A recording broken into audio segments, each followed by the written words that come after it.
Hi guys, in this video I'll show you how to buy stars on Facebook.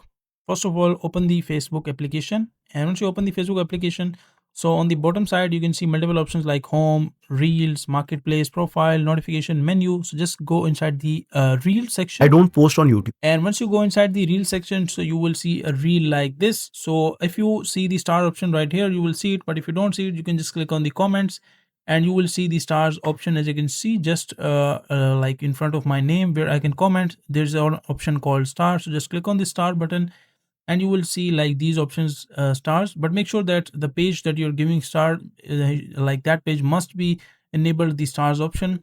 And once you see this option, you can just choose the star, like 1 star, 10 stars, or whatever you want to give. Just click on this, and after that they will give you the price, like how you can buy this. Choose the plan that you want to buy, and once you click on that, they will charge money from your account. And after that, you will be able to, as you can see, like these stars will be added automatically inside your Facebook account, and after that you can just send it to the person that you want to. So that is a simple and easy process of how you can do that.